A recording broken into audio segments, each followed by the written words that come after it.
মূল্যস্ফীতি বেড়েছে বলে বলতে একটা জিনিস আপনার বিবেচনায় নিতে হবে, সেটা হলো এটা একটা ওয়ান টাইম ইনক্রিজ। জ্বালানি তেলের মূল্য বৃদ্ধি হয়েছে একটা মডেস্ট ইনক্রিজ। অন্যান্য দেশের তুলনায় সেই বৃদ্ধিটা নিতান্তই ভেরি মডেস্ট। আপনার 100 টাকা থেকে 115 টাকা ডিজেলের মূল্য, তার মানে 15% বৃদ্ধি পেয়েছে।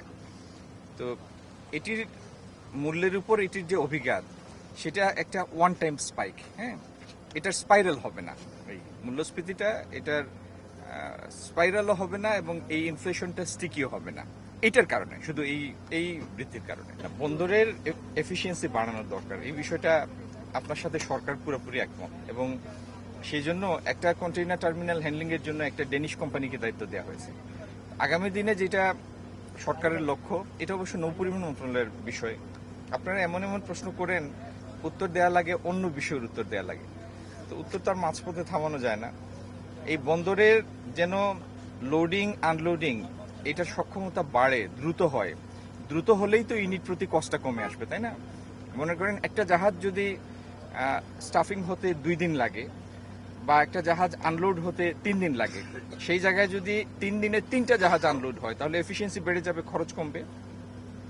এইভাবে এফিসিয়েন্সি বৃদ্ধি করে খরচ কমানো, এটি সরকারের লক্ষ্য। সরকার এই উদ্দেশ্যে সুনির্দিষ্ট পদক্ষেপ নিচ্ছে।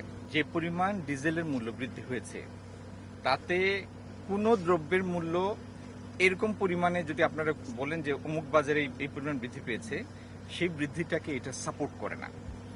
আপনি নিজেই হিসাব করে দেখেন যে 15% ডিজেলের মূল্য বৃদ্ধির কারণে একটা ট্রাকে কতটা ডিম আসে।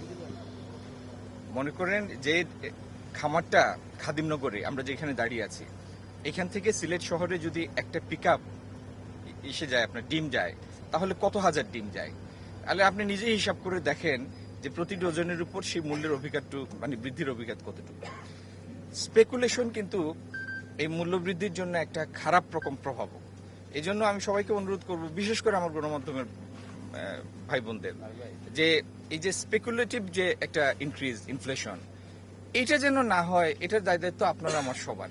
আমি অনুমান করে করে জিনিসের দাম বাড়বে বাড়বে করে বাড়িয়ে দিলাম, এটা কোনো কথা না।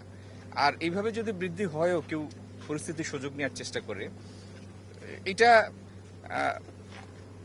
এটা করে সে সফল হবে না। কারণ বাজার তো বাজারের মতো করেই চলে। এটা যদি কেউ করার চেষ্টা করে, মার্কেট ম্যানিপুলেট করার চেষ্টা করে, এটা তার জন্য সুখকর হবে না। আর যারা তদারকি সংস্থা, তারাও চায় না কারোর বিরুদ্ধে শাস্তিমূলক ব্যবস্থা নিতে। তো এরকম পরিস্থিতির জন্য আমাদের না যেতে হয়, সেটাই কাম্য।